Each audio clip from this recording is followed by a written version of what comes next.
എൻ്റെ പേര് ഡെസ്മി ഡേവിസ്. ഞാൻ തൃശ്ശൂർ ജില്ലയിൽ നിന്നാണ് വരുന്നത്. ഞാൻ ഒരു ടീച്ചറാണ്, വർക്ക് ചെയ്യുകയാണ്, ഇപ്പോൾ വർക്ക് ചെയ്യുന്നില്ല.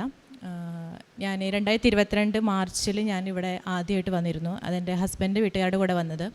അപ്പോൾ എൻ്റെ അമ്മായിമ്മ ഉടമ്പടി പുതുക്കാനായിട്ട് വന്നു. അപ്പോൾ എന്നോട് ഉടമ്പടി എടുക്കാൻ പറഞ്ഞു. അപ്പോൾ ഞാൻ പറഞ്ഞു എന്നെക്കൊണ്ട് പറ്റില്ല, ഈ പറയുന്ന കാര്യങ്ങളൊക്കെ ചെയ്യാൻ എന്നോട് പറ്റില്ല. എനിക്കറിയാം ഉടമ്പടി എടുത്താൽ എനിക്ക് ലൈഫിൽ ഒരുപാട് ചേഞ്ചസ് വരുമെന്ന് അറിയാമെങ്കിലും അതിലത്തെ നിയമങ്ങൾ പാലിക്കാൻ എന്നെക്കൊണ്ട് പറ്റുമോ എന്നുള്ള ഭയം കൊണ്ട് ഞാൻ എടുക്കില്ല എന്ന് പറഞ്ഞു. അത് കഴിഞ്ഞ് ഞാൻ കൊച്ചിലെ തൊട്ട് എന്നും കുർബാനയ്ക്ക് പോയിരുന്ന ഒരാളായിരുന്നു. കുർബാനയ്ക്ക് പോവും, എന്നും കൊന്ത ചെല്ലുന്ന ഒരാളായിരുന്നു.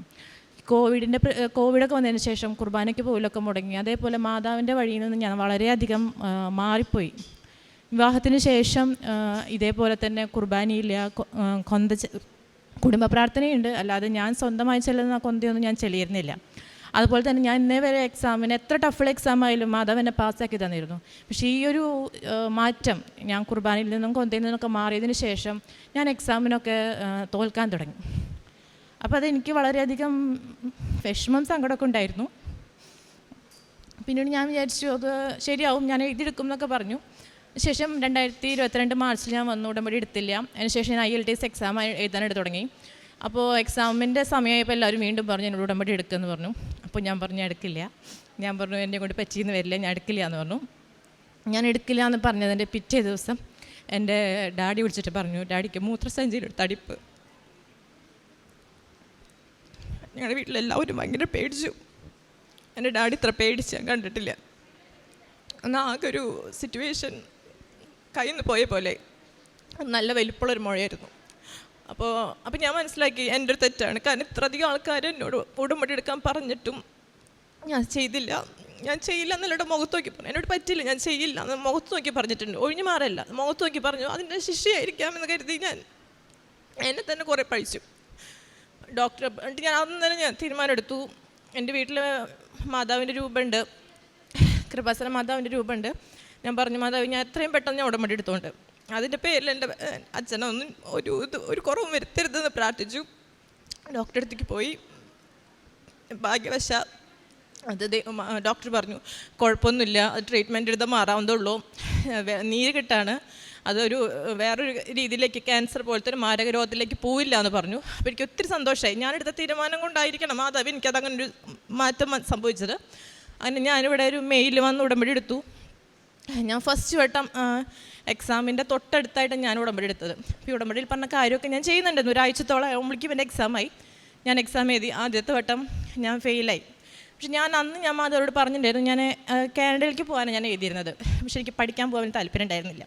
ഞാൻ വിചാരിച്ചു എനിക്ക് ജോലിയാണ് വേണ്ടത്. പക്ഷേ ഞാൻ അക്കാഡമിക്ക് എഴുതിയത്. അപ്പോൾ ഞാൻ മാതാവിനോട് പറഞ്ഞു മാതാവ് എനിക്ക് പഠിക്കാൻ വലിയ താല്പര്യമൊന്നുമില്ല, ജോലിക്ക് പോകാൻ തന്നെയാണ് ഇഷ്ടം എന്ന് പറഞ്ഞു.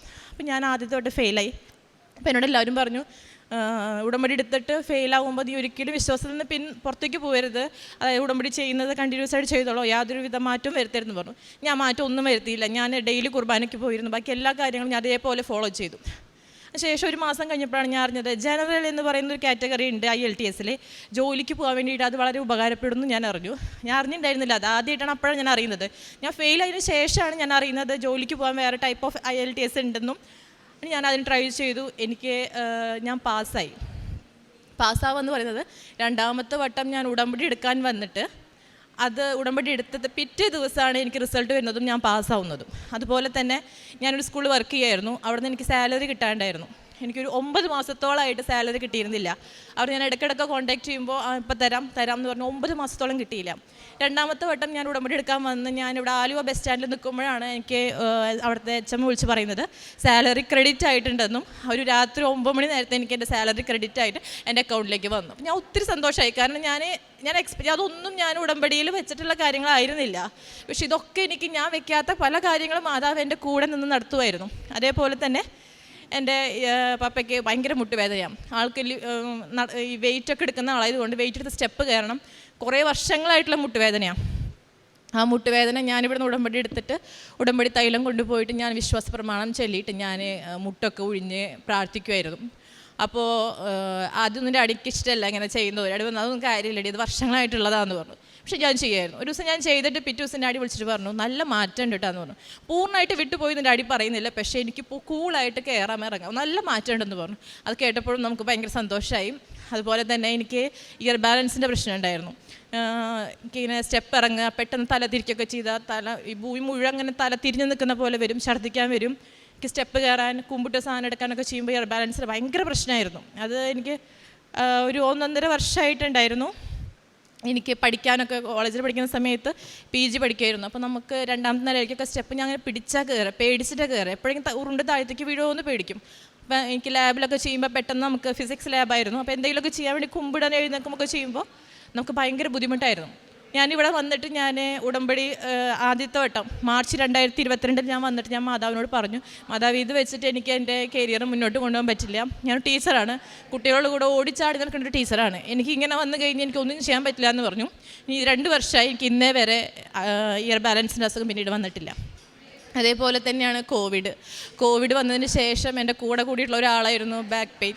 പുറമേതാന്ന് പറഞ്ഞാൽ അത്രമാത്രം ബാക്ക് പെയിൻ ആയിരുന്നു. എനിക്കൊന്ന് അലക്കി കഴിഞ്ഞ് എഴുന്നേൽക്കുമ്പോൾ ഭയങ്കര ബുദ്ധിമുട്ടാണ്. എനിക്കതുപോലെ അടിച്ചു വാരി തുടയ്ക്കുക, വീട്ടിലത്തെ പണികളൊക്കെ ചെയ്ത് കഴിഞ്ഞാൽ ഭയങ്കര ബാക്ക് പെയിനാണ്. ഞാൻ കുറേ നേരം നമുക്ക് എടുക്കണം എനിക്ക്. അപ്പോൾ ഞാനിവിടെ കഴിഞ്ഞ നവംബറിൽ ഞാനിവിടെ വന്നു. ഞാൻ പറഞ്ഞു മാതാവിനോട്, മാതാവേ ഞാൻ പുറത്ത് പോകാൻ നോക്കുന്ന ഒരാളാണ്, പാർട്ട് ടൈമൊക്കെ വർക്ക് ചെയ്യുന്ന ഒരാളാണ്, ഈ ബാക്ക് പെയിൻ വെച്ച് എനിക്ക് ഒന്നും ചെയ്യാൻ പറ്റില്ല. അപ്പോൾ ഞാൻ മാതാവിനോട് പറഞ്ഞു, ഞാൻ ഉടമ്പടിയിൽ വെച്ചിട്ടില്ല, ഞാൻ വേറെ കുറേ കാര്യങ്ങൾ വെച്ചിട്ടുണ്ടായിരുന്നു, ഞാൻ വെച്ചിട്ടുണ്ടായിരുന്നില്ല. പക്ഷേ ഞാൻ ഈ മാർച്ച് കഴിഞ്ഞിട്ട് ഇതേവരെ എനിക്ക് ബാക്ക് പെയിൻ എന്ന് പറഞ്ഞൊരു സംഭവം എനിക്ക് ജീവിതത്തിൽ വന്നിട്ടേ ഇല്ല. എൻ്റെ ബാക്ക് പെയിൻ എല്ലാം പോയി.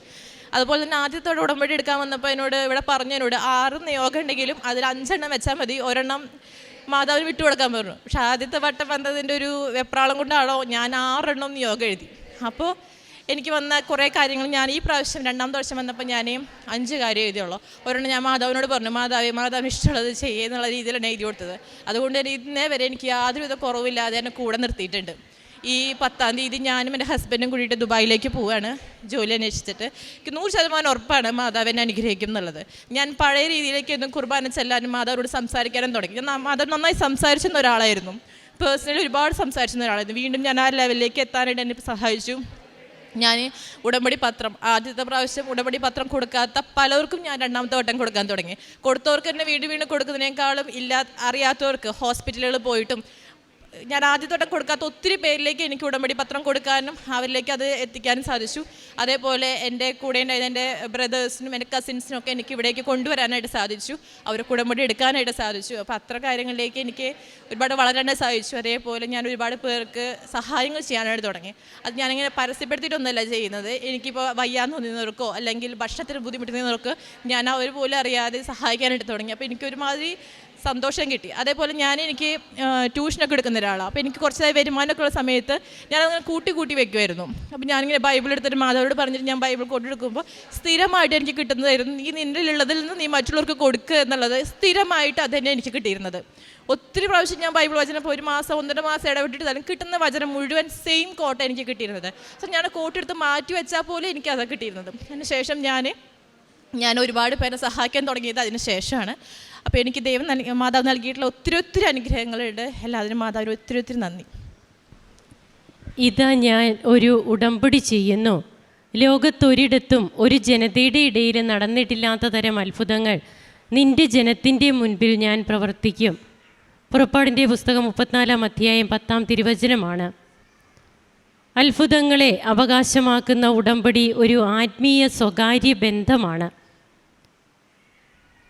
ഉടമ്പടി എടുക്കാനൊക്കെ പലരും പറഞ്ഞു, എന്നാൽ ഉടമ്പടി എടുക്കുവാൻ ആദ്യം ഈ മകള് അത്ര താല്പര്യമെടുത്തില്ല. പിന്നീട് തൻ്റെ ജീവിതത്തിൽ ഉടമ്പടി എടുക്കുന്ന ഒരു സാഹചര്യങ്ങളൊക്കെ, അതായത് സ്വയം തോന്നുകയാണ് തൻ്റെ പപ്പയുടെ രോഗാവസ്ഥ, ആ അവസ്ഥയിൽ പിന്നീട് ഉടമ്പടി എടുക്കാമെന്ന് പറഞ്ഞു. പിന്നീടുള്ള പപ്പയുടെ റിസൾട്ടുകളൊക്കെ ടെസ്റ്റ് ചെയ്യാനൊക്കെ പോയി, അതിൻ്റെ റിസൾട്ടുകളൊക്കെ പിന്നീട് നോർമലായി. അതൊരു മറ്റ് ഇവർ പേടിച്ചിരുന്ന പോലെയുള്ള ഒരു അസുഖത്തിലേക്കൊന്നും പോയില്ല എന്നുള്ളതാണ് നാം കേട്ടത്. അതിനുശേഷം പിന്നീട് തനിക്കും തൻ്റെ കുടുംബത്തിനുമൊക്കെ കിട്ടിയ ഓരോരോ കാര്യങ്ങൾ, IELTS എക്സാമും അതുപോലെ PG എക്സാമിൻ്റെ കാര്യം, ഈ മകൾക്ക് തന്നെ ഉണ്ടായിരുന്ന വർഷങ്ങളായിട്ടുള്ള ഇയർ ബാലൻസിൻ്റെ പ്രശ്നം, ഓരോന്നും ലഭിച്ചതെല്ലാം കൃപകളാണ്, അതെല്ലാം ദൈവത്തിൻ്റെ കാരുണ്യം കൊണ്ട് മാത്രമാണ് എന്നുള്ളതാണ് നമ്മോടിവിടെ പങ്കുവയ്ക്കുമ്പോൾ പറയുക. എങ്ങനെ വ്യക്തി ജീവിതത്തിലൊക്കെ ഉടമ്പടി തന്നെ മാറ്റി പ്രാർത്ഥനാ ജീവിതവും അതുപോലെ ആത്മീയതയിലേക്കൊക്കെ ഈശോയോട് കൂടുതൽ അടുക്കുവാൻ, പരിശുദ്ധ അമ്മയെ കൂട്ടുപിടിച്ചുകൊണ്ട് ഈശോയുടെ സ്നേഹത്തിലേക്ക് കൂടുതൽ അടുക്കുവാനും തൻ്റെ മുമ്പോട്ടുള്ള ജീവിതത്തിലും അത് തനിക്ക് എന്നും കൂടെ ഉണ്ടാകും, അങ്ങനെയുള്ള ഒരു ദൃഢനിശ്ചയത്തോടെയാണ് ഇന്നിപ്പോൾ ഇവിടെ വന്നതെന്ന് സാക്ഷ്യം പറയുമ്പോൾ സാക്ഷ്യം അവസാനിപ്പിക്കുന്നത്. നമുക്ക് നമ്മുടെ ജീവിതത്തിലും പരിശുദ്ധ അമ്മയെ കൂട്ടുപിടിച്ചുകൊണ്ട് നാം ഈശോയെ സ്നേഹിക്കാൻ തുടങ്ങുമ്പോൾ ജീവിതത്തിൽ മാറ്റങ്ങൾ താനേ ഉണ്ടാകും. നാം പോലും പ്രതീക്ഷിക്കാത്ത രീതിയിലുള്ള മാറ്റങ്ങൾ, അത് ഭൗതികമായ രീതിയിൽ മാത്രമല്ല, നമ്മുടെ പ്രാർത്ഥനാ ജീവിതത്തിലും ആത്മീയതയിലുമൊക്കെ മാറ്റങ്ങളുണ്ടാകും. അത് പിന്നീട് നമുക്ക് ഒരു ബലം തന്നെയാണ്. അതുകൊണ്ടാണ് ഉടമ്പടി ഒരു ആത്മീയ സ്വകാര്യ ബന്ധമാണെന്ന് പറയുന്നത്. ഉടമ്പടിയിലൂടെ മാത്രമാണ് നമുക്ക് ഈശോയിലേക്ക് ഇത്രയേറെ അടുക്കുവാൻ കഴിഞ്ഞ സാഹചര്യങ്ങൾ, അതുപോലെ ഓരോരോ അനുഭവങ്ങൾ നമുക്കിവിടെ കേൾക്കാൻ കഴിയുമ്പോൾ അതാണ് നമുക്ക് മനസ്സിലാവുക.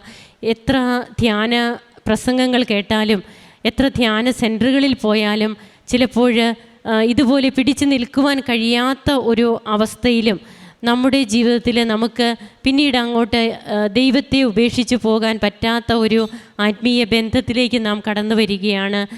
നമ്മുടെ പ്രാർത്ഥനയൊക്കെ അങ്ങനെ ഒരു ചിട്ടയായ ജീവിത രീതിയിലേക്ക് നമ്മെ തന്നെ നയിക്കുന്ന ഒരു ജീവിതം. നമുക്ക് കരങ്ങളടിച്ച് ഈ മകൾക്കും കുടുംബത്തിനും നൽകിയ എല്ലാ കൃപകൾക്കും നന്ദി പറയാം. ദൈവത്തെ ആരാധിക്കാം, മഹത്വപ്പെടുത്താം. യേശുവേ നന്ദി, യേശുവേ സ്തുതി, യേശുവേ ആരാധന. അത്യപൂർവ ദൈവാനുഭവങ്ങൾ ഇനി നിങ്ങൾക്കും സ്വന്തം. ഈ യൂട്യൂബ് ചാനൽ ഇതുവരെ സബ്സ്ക്രൈബ് ചെയ്തിട്ടില്ലെങ്കിൽ ഇപ്പോൾ തന്നെ സബ്സ്ക്രൈബ് ചെയ്യുക. ഈ വീഡിയോ ഇപ്പോൾ തന്നെ നിങ്ങളുടെ സുഹൃത്തുക്കൾക്ക് ഷെയർ ചെയ്തുകൊണ്ട് കർത്താവിൻ്റെ പ്രേക്ഷിതരാകുക.